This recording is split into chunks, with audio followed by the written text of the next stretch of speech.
আপনারা জানেন কিনা জানি না, আমি কিন্তু বেশ ভালো চা। যারা আমার চা খেয়েছেন তারা এটা কনফার্ম করতে পারবেন যে আমি আসলেই ভালো চা, নট কিডিং। কখনো খেয়ে না থাকলে ইউ আর মোস্ট ওয়েলকাম। আজকে কথাটা জানি, তো অ্যাজ অলওয়েজ যদি হাতে সময় না থাকে, চা বানানোর ভিডিও দেখে শুরু লাভ, হাতে সময় না থাকলে দেখা দরকার, হাতে ফ্রি টাইম থাকলেই দেখি। Thank you. ওকে, চা নিয়ে কথা বলা যায়। তো আমি চা ভালো বানাই, আসলেই ভালো বানাই।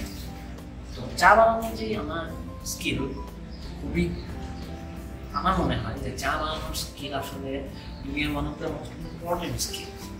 কেন আমার এটা মনে হয়? তার কারণ যে চা বেশি ভালো বানাতে পারে না। চা বলতে এখানে দুধ চা বুঝে যাচ্ছি, দুধ চা বাদে অন্যান্য চাকে চা বানানো না আমার, নো অফেন্স। বাট আমার মনে হয় যে চা ভালো বানাতে পারে না সে আসলে কখনোই এই রান্নার দুনিয়ায় ভালো করতে পারবে না। সবাই করতে চায়, বাট পারবে না। চা খুবই ইজি বানানো, বাট চা বানানো ইজি হইলেও এক্ষেত্রে এটা সবাই ভালো পারে না। কেন পারে না? ওকে, আমাদের লোকেশন চেঞ্জ করা লাগছে।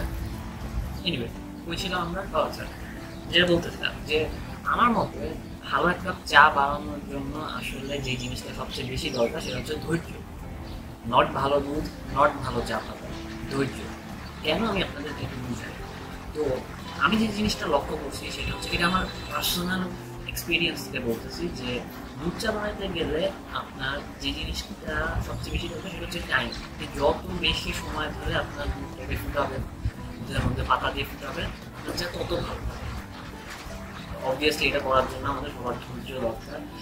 হ্যাঁ, এটাও ট্রু যে চা পাতার কোয়ালিটির উপরও দুধ চা নির্ভর করে। অনেক সময় অনেকক্ষণ ধরে ফুটানোর পরও বা চায়ের হাত ভালো আমার মতো তার কাছে অনেক সময় খারাপ চা পাতার জন্য চা ভালো হয় না।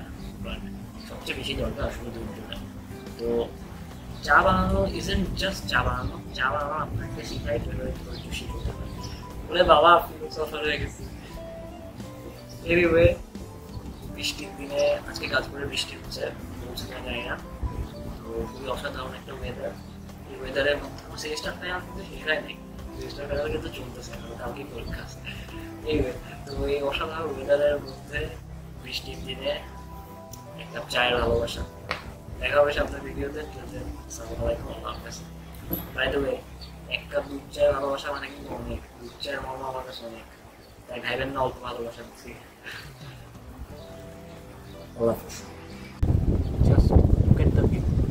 এটা হচ্ছে আমার টেবিলের থেকে সামনের দিকে তাকালে এই ভিউটা, দারুণ না?